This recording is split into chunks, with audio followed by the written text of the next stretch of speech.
Hello నమస్తే అందరికీ. ఈరోజు నేను ఒక మంచి రెసిపీ చూపిస్తున్నాను.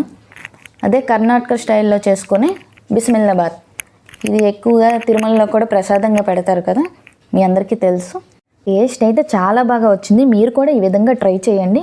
ముందుగా మసాలా కోసం ఎండుమిర్చి, ధనియాలు, మెంతులు, జీలకర్ర, మిరియాలు, శనగపప్పు, మినప్పప్పు పక్కన పెట్టుకోవాలి. ఇప్పుడు స్టవ్ ఆన్ చేసి ప్యాన్ పెట్టి అందులో ఆయిల్ వేయాలి.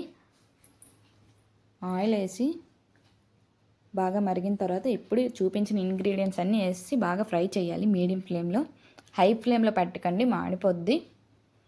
ఇలా బాగా ఫ్రై అయిన తర్వాత స్టవ్ ఆఫ్ చేసుకొని పక్కన పెట్టుకోవాలి. ఇప్పుడు చల్లారిన తర్వాత ఒక మిక్సీ జార్లో వేసుకుంటాం ఇదంతా.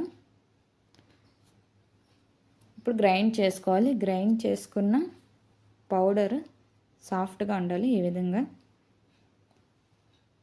ఇప్పుడు ఒక బౌల్లోని 1 గ్లాస్ బియ్యం, 1/2 గ్లాస్ కందిపప్పు, 3 స్పూన్ల పెసరపప్పు వేసుకోవాలి.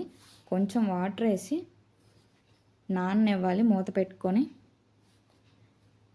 ఇప్పుడు బంగాళదుంప, క్యారెట్, కొత్తిమీర, టమాటా, ఉల్లిపాయలు, పచ్చిమిర్చి కోసుకొని ఉంచుకోవాలి. అలాగే చింతపండు రసం కూడా. ఇంతకుముందు నానబెట్టుకున్న బియ్యం వేసుకుంటాం. వేసుకున్న తర్వాత ఇప్పుడు 1 గ్లాస్ బియ్యంకి 3 గ్లాసులు వాటర్ వేస్తాం.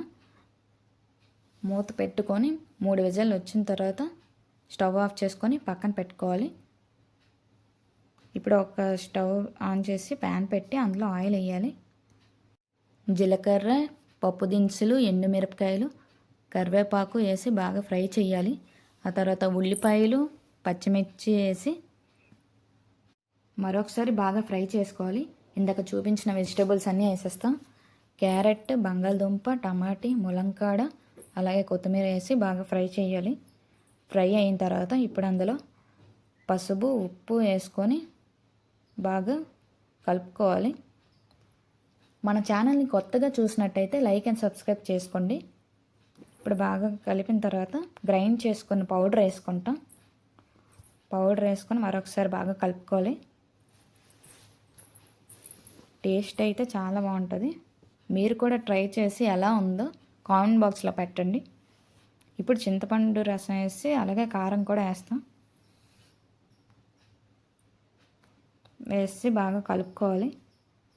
కలుపుకొని మూత పెట్టుకొని మగ్గనివ్వాలి. ముక్కలు బాగా ఉడకాలి కదా. ఇప్పుడు రైస్లో అదంతా కలుపుకొని బాగా కలుపుకోవాలి కింద నుంచి మీద వరకు. మరొకసారి కొత్తిమీర కూడా వేసుకొని బాగా కలుపుకోవాలి.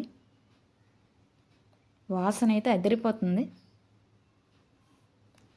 స్టవ్ ఆన్ చేసుకొని ప్యాన్ పెట్టి అందులో 2 స్పూన్లు నెయ్యి వేసి జీడిపప్పులు కూడా వేసి బాగా ఫ్రై చేసి ఇప్పుడు బిస్మిల్లాబాత్లో కలిపేయడమేనండి.